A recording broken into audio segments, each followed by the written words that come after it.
it's been a remarkable year for everybody. And we understand that. And it's been that way for our student athletes, for our staff. I'm really proud of our student athletes. I'm very proud of our staff, what they've done, what they've accomplished over the past year, both competitively, both academically. I think to have two teams in the tournament this year, I think is the fact that we've gotten this far, and to have two teams selected, to me, it's even more meaningful than normal year that we're in. I think any year you make the NCAA tournament in men's or women's basketball, that's a significant accomplishment and should not be overlooked. I'm also really proud of our men's cross country team. They qualified for the NCAA tournament as well. And we had Amanda Vestry, who won the ACC outdoor. I think it was 5,000 meters. Sue, she qualified for the women's cross country as an individual competitor. So congratulations to her. It's been an amazing spring semester because we have our spring sports competing, our winter sports wrapping up, and our fall sports starting the second half of their seasons. So we've never had anything like this before, where you have every sport, literally with the exception of football, who's in their off-season conditioning mode, and women's soccer, just because of our roster size, everybody else has been competing. It places an incredible strain on our staff and our facilities. You know, knock on wood, we've come through it so far beautifully. We talk constantly, we communicate constantly to our student athletes, their parents, our staff. People have been really good about adhering to the COVID protocols. We've been on a terrific run. I don't want to jinx this. At the same time as we also share, learnings and examples of schools that aren't as fortunate as us, and that we're, one mistake away, or even one innocent, move away where we can have an issue again. So the fact that we're competing, I'm really proud of our student athletes, our young men and young women. I think they're great representatives of our university and our. Thanks, John, for those remarks. And now we'll just go around the Zoom room and have some questions. So members of the media, if you'd like to raise your hand, ask your questions. We'll start with Stephen Bailey from 247 Sports. Hey, John, appreciate you doing this. You kind of touched on it there toward the end, but I figured I would double check. Any issues thus far for the men's or women's basketball teams in their traveling and their testing? And to follow up on that, I kind of wanted to ask about the big picture for the season. And I know getting to the end of the year, a lot of the sentiment is that it was successful. I think 80% of games played over the course of the country, something along that number. Like, do you grapple with the idea that the players, and I don't know if there are any coaches on the women's side, but Jim Boeheim obviously got it, players contracted COVID. Like, what's that kind of been like for you to see the season push on, pretty, I think about as well as anyone could have hoped, but at the same time, people in your athletic department did contract the virus, and there are still unknowns about kind of what that means long-term. Now, Gino Auriemma, announced yesterday, right? Yep. Connecticut, so he has it, and be questionable whether if we advance whether, coach against us. We knew there were going to be challenges, and this goes really back to August. And from that time, I've said to everyone, I said, all we're trying to do is to create a path for competition. And if I had $1 for every time I use that phrase, I'd be incredibly, I'd be very well off right now. But I said, we can't guarantee anything. Just try to create a path for competition. All our student athletes had the opportunity to opt out if they wanted. Some chose to do so, and that was their right. We honored their scholarship, any of their financial aid, et cetera, that type of thing. But at the same time as, the vast majority wanted to compete, we knew there would be challenges. We've tried to deal with those challenges when they've happened. We've dealt with them straight. We've dealt with straight internally. We've dealt straight externally. whether it be our, the other schools in the ACC, with our, with media, with anyone. And again, it's, the easy thing to do, Stephen, would have been to said, you know what, okay, we're just not going to play it whatsoever. And I think we made the right decision, to play. And, it doesn't matter the sport, that the person who competes in that sport, that's an important part of their life, right? And we wanted to give them that opportunity. Again, whether it's somebody who's cross country, whether somebody's basketball, lacrosse, football, or whatever, we wanted to give them that path to compete, and we've done so. Thanks, John. Just to follow up really quickly. I'm sorry. Sure. So is everyone all still negative in the men's and women's basketball traveling parties as of today? Right now we're fine. We got tested yesterday when we arrived in Indianapolis. We got tested again this morning. We should get the results late this afternoon. If the results all come back negative, then the team will practice late afternoon, early evening today.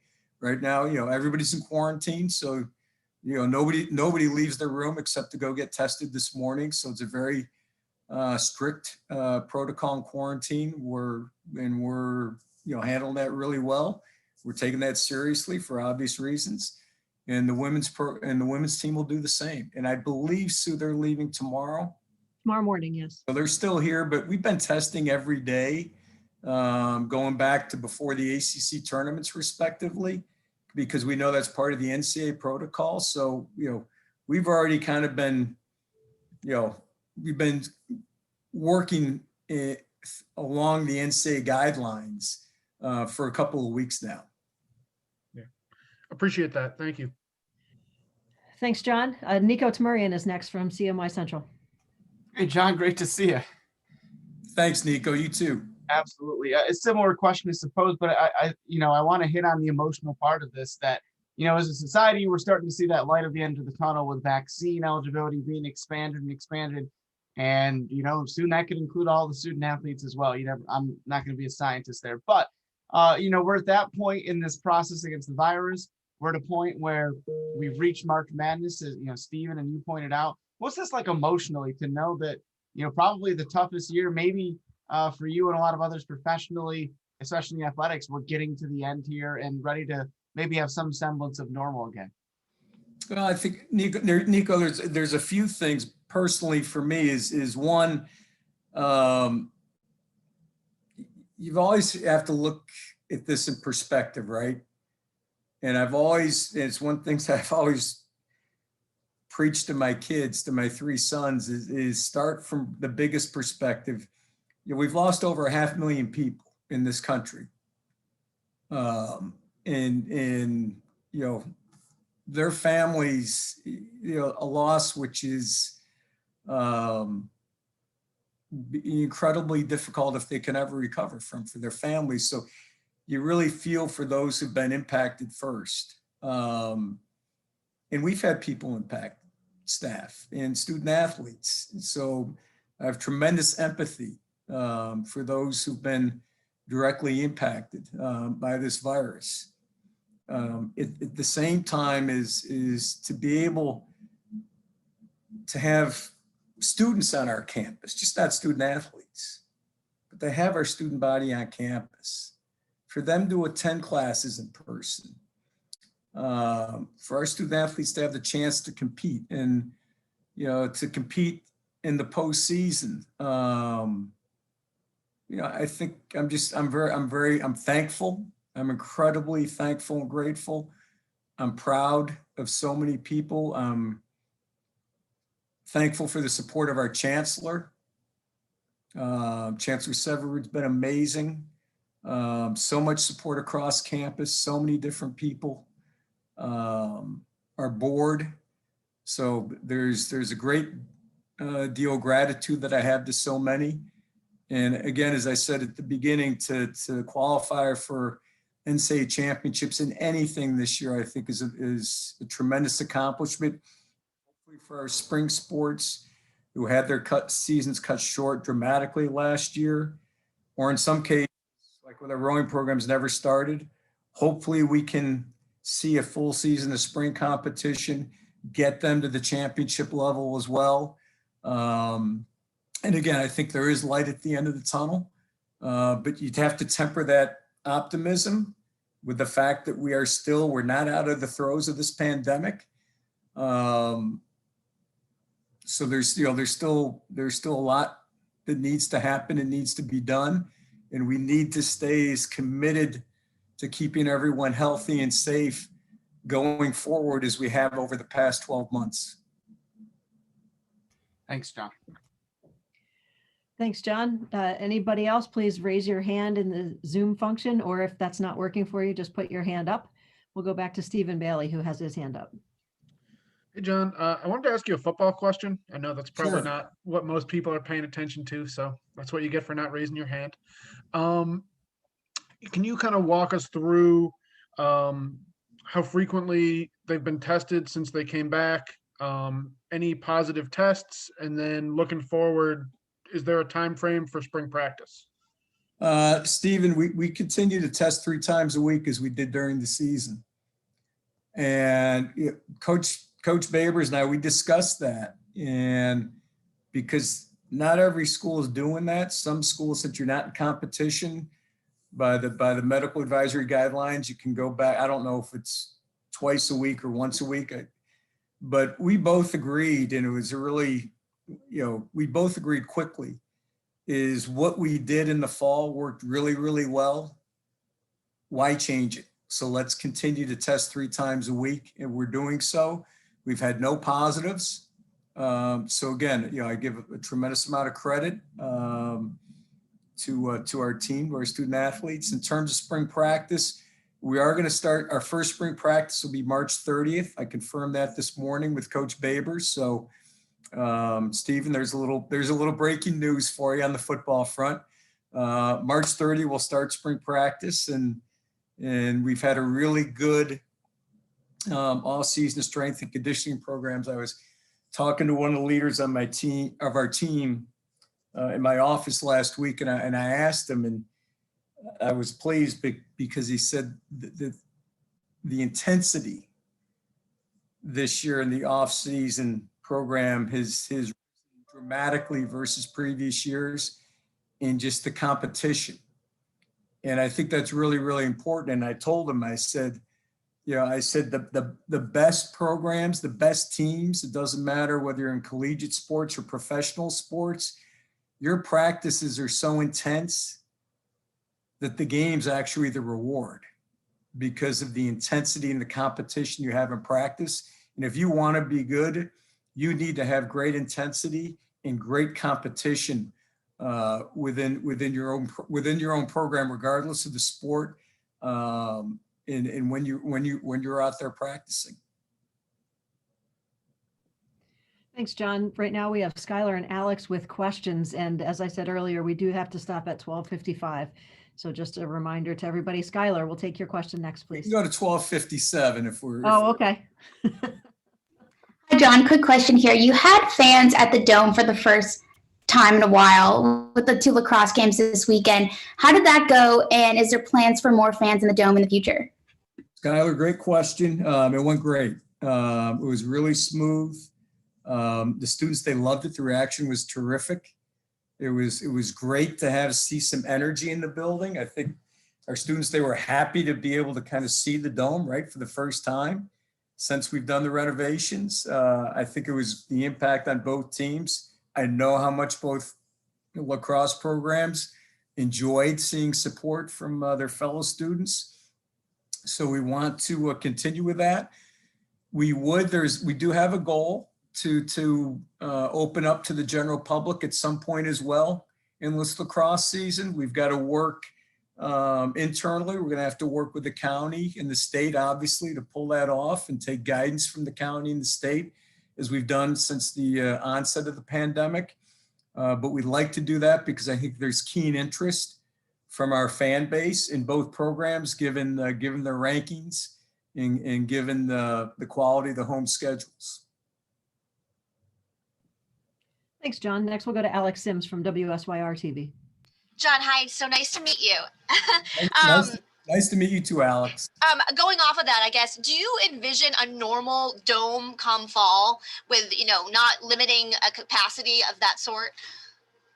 It's a great question, Alex. We're planning that we can have full capacity in the fall. Obviously, that's going to be totally dependent on where we are with COVID.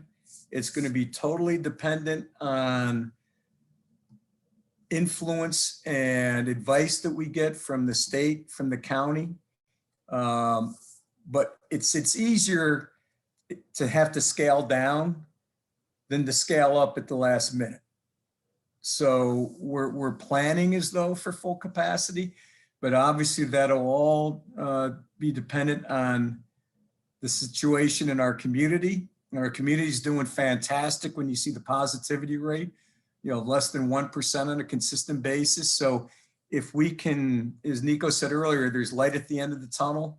If we can continue to increase the percentage of our population that's vaccinated, we continue to adhere to the protocols, hopefully we can be at that place, but we'll take guidance, as we always have, from county and state health experts. But there'd be nothing better in many ways than to have a full house for September 11 when we host Rutgers, former Big East rival, for a home opener in football. Thank you so much. I appreciate it. Thank you, Alex. Thanks, John. Nico Tamarian has a follow-up question. Yes, it is a follow-up question, actually. And it's just, it's a simple one. I know this tournament's anything but normal, but evidenced by you being quarantined in a hotel room and us not being able to talk to you in person out there. But is it a little bit of normalcy that Syracuse has men and women's basketball teams back in the tournament and that excitement that we usually get this time of year? Well, Nico, I think just to see the enthusiasm when, again, from the community and our fan base, not only locally, but nationally, when the men's team was selected Sunday, the women's team selected last night. And again, as I said earlier, this year to me, it's even more of an achievement to make the NCAA tournament. So I'm really, really proud. And you know what, if we're going to be in a bubble environment, we might as well be in a bubble environment for a few weeks, right? What the heck? Awesome. Thank you. Thanks, John. We do have a few more minutes if there's any last questions for John. Stephen, go ahead, please. Hey, John, I guess I maybe wanted to follow up on, any recent conversations you've had with Dino. How do you think the offseason has gone otherwise? And do you have any thoughts on the two new coaching hires? Mike Schmidt and Terrence Samuel. Yeah, I've met both coaches, very, very impressed with both coaches. I think their backgrounds, the success that they've had, Coach Samuels at Michigan State primarily, Coach Schmidt at San Diego State. You look at his offensive lines. What impressed me is the success that his offensive lines in San Diego State had running the ball against Pac-12 teams. That's not lost on me. Coach Samuel's developing players at Michigan State, his ability to recruit. So I think both are really, really strong additions to Coach Baber's staff. He's pleased, and I think he would tell you he's pleased with where we are in the off season. One of the things that's so critical is to stay COVID negative, right? Because you don't want to have to shut down your all-season strength and conditioning. You've seen where Ohio State had to shut down last week, right? You saw where Duke had to shut down last week. It's so critical for us where we can build that momentum and the conditioning and the strength. So that this is a really critical off-season program for us, and we need to do so without any interruptions. Thanks, John. Any final questions from any member of the media? Like I said, we have a few more minutes with John, and then he goes back into his bubble. All right. Given none, John, thank you very much for taking the time for the media today. We appreciate it, and enjoy your stay in Indy. I hope it's a fruitful one. Well, thanks everybody. Appreciate your time. Stay well, stay healthy.